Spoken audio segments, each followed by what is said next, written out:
Operating system পরীক্ষার কথা ভাবলেই যে কয়েকটা টপিক বেশ কঠিন মনে হয় তার মধ্যে ডেডলক কিন্তু একটা, তাই না? তবে কোনো চিন্তা নেই, এই বিশ্লেষণে আমরা এমনভাবে বিষয়টাকে বুঝব যেন পরীক্ষার খাতায় আর কিছুই আটকাতে না পারে। চলুন শুরু করা যাক। ডেডলক আসলে কি? ব্যাপারটাকে খুব সহজ করে বললে এটা অনেকটা শহরের এক বিশাল ট্রাফিক জ্যামের মতো। স্লাইডে যেমন বলা আছে, একাধিক প্রসেস এমনভাবে একে অপরের রিসোর্সের জন্য অপেক্ষা করতে থাকে যে কেউই আর এক চুলো এগোতে পারে না। এই প্রসেসগুলোর জন্য সিস্টেমটা একদম অচল হয়ে পড়ে। আর এ কারণেই একে বলা হয় সিস্টেম পারফরম্যান্সের সাইলেন্ট কিলার। মানে বাইরে থেকে দেখে মনে হবে সব ঠিকঠাকই তো চলছে, কিন্তু ভেতরে ভেতরে সিস্টেমের জরুরি প্রসেসগুলো সব আটকে বসে আছে। পরীক্ষার জন্য তো বটেই, একজন ভালো সিস্টেম ডিজাইনার হতে হলে ডেডলক বোঝাটা খুব কি জরুরি। এবার তাহলে জানা যাক কিভাবে এই ঘাতককে ধরা যায় আর আটকানো যায়। তো একটা সিস্টেম হঠাৎ করে স্লো হয়ে গেল বা ধরুন হ্যাং করে গেল, আমরা নিশ্চিত হব কিভাবে যে এর পেছনে ওই ডেডলকই দায়ী? এটা প্রমাণ করার কি কোনো উপায় আছে? অবশ্যই আছে, আর এর জন্যে আমাদের হাতে একটা দারুণ টুল আছে যার নাম রিসোর্স অ্যালোকেশন গ্রাফ। এটাকে বলতে পারেন সিস্টেমের ভেতরের অবস্থার একটা এক্সট্রে ছবি। এই গ্রাফটা দিয়ে আমরা ভেতরের সমস্যাটা একদম পরিষ্কার দেখতে পাই। এই স্লাইডটা কিন্তু খুব জরুরি। চলুন এর গঠনটা একটু বুঝে নেই। দেখুন, গোল গোল বৃত্তগুলো হলো আমাদের প্রসেস, আর চারকোনা বক্সগুলো হলো রিসোর্স, যেমন ধরুন প্রিন্টার বা সিপিইউ। এখন বক্সের ভিতরে প্রত্যেকটা ডট মানে হলো ওই রিসোর্সের একটা করে কপি বা ইনস্ট্যান্স আছে। যখন কোনো প্রসেস একটা রিসোর্স চায় তখন একটা তীর চিহ্ন প্রসেস থেকে রিসোর্সের দিকে যায়, আর যখন রিসোর্সটা পেয়ে যায় তখন তীরটা উল্টো দিকে ঘুরে যায়, মানে রিসোর্স থেকে প্রসেসের দিকে। একদম সহজ, তাই না? তো একটা স্বাভাবিক সুস্থ সিস্টেমে কি হয়? রিসোর্সগুলো খুব সুন্দরভাবে প্রসেসগুলোর মধ্যে হাত বদল হতে থাকে। একটা প্রসেস রিসোর্স নেয়, কাজ শেষ করে, তারপর ছেড়ে দেয়। আর তাই গ্রাফে কোনো চক্র বা সাইকেল তৈরি হয় না, সব কিছু মসৃণভাবে চলে।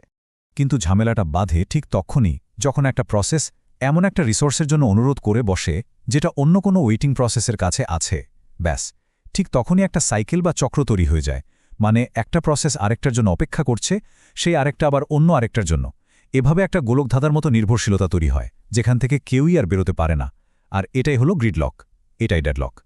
পরীক্ষার জন্য এই লাইনটা একদম ব্রেনে গেঁথে নিতে হবে। রিসোর্স অ্যালোকেশন গ্রাফে সাইকেল থাকা মানে ডেডলকের একটা জরুরি শর্ত পূরণ হয়েছে, কিন্তু এর মানেই এই না যে ডেডলক হবেই।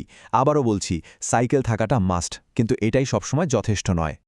তাহলে প্রশ্ন হলো, কখন সাইকেল থাকা মানেই 100% নিশ্চিত ডেডলক? এই স্লাইডটা দেখুন, কি দারুণভাবে এটা ব্যাখ্যা করা হয়েছে।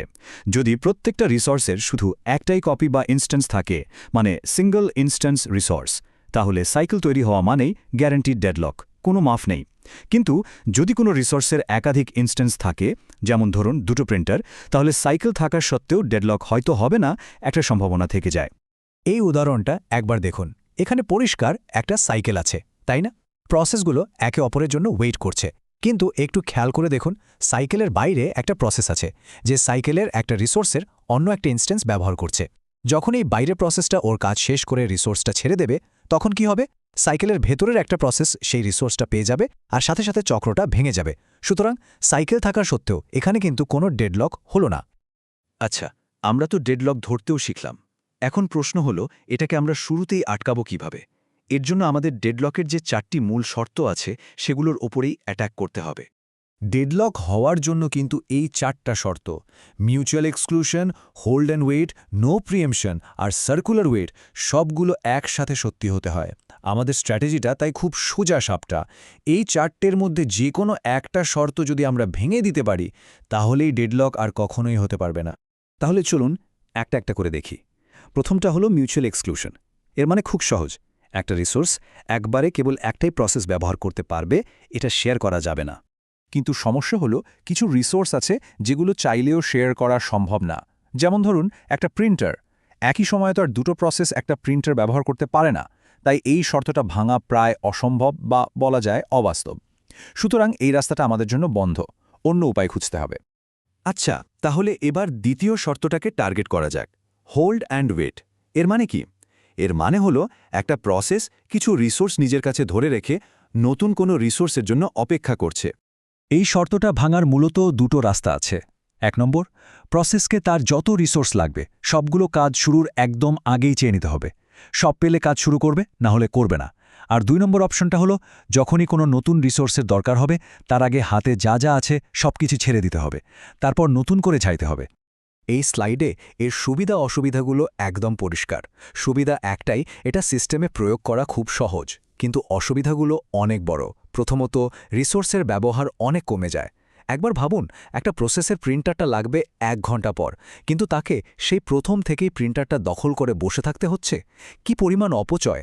আর দ্বিতীয়ত, স্টারভেশন হতে পারে, মানে কোনো একটা প্রসেস হয়তো তার দরকারি সব রিসোর্স একসাথে কখনোই পাচ্ছে না, আর বেচারা অনন্তকাল ধরে অপেক্ষা করেই যাচ্ছে। তাহলে বোঝা যাচ্ছে এর চেয়েও ভালো কোনো উপায় দরকার। আর হ্যাঁ, অবশ্যই আছে। আর এটাই হলো ডেডলক প্রতিরোধের সবচেয়ে স্মার্ট আর কার্যকর একটা কৌশল। চলুন চতুর্থ শর্ত, অর্থাৎ সার্কুলার ওয়েট বা এই দুষ্টু চক্রকে ভাঙার সেই চমৎকার সমাধানটা এবার দেখি। প্রশ্নটা হলো, এমন কি কোনো উপায় আছে যেখানে আমরা প্রসেসগুলোকে রিসোর্সের জন্য অপেক্ষা করার সুযোগ দেব, কিন্তু সাথে এটাও নিশ্চিত করব যে কোনোভাবেই যেন কোনো সাইকেল তৈরি হতে না পারে?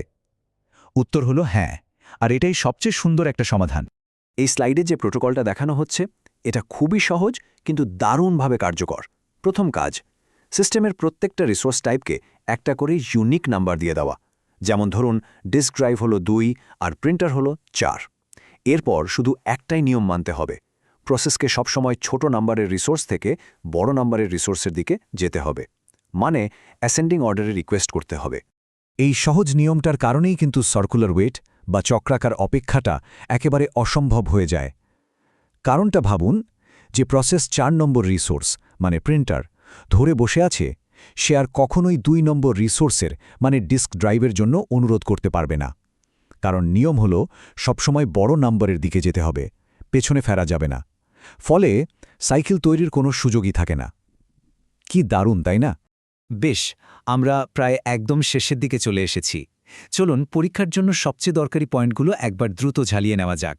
এটা হলো পরীক্ষার জন্য আমাদের ফাইনাল চিটশিট। মিউচুয়াল এক্সক্লুশন, এটাও সাধারণত আটকানো যায় না।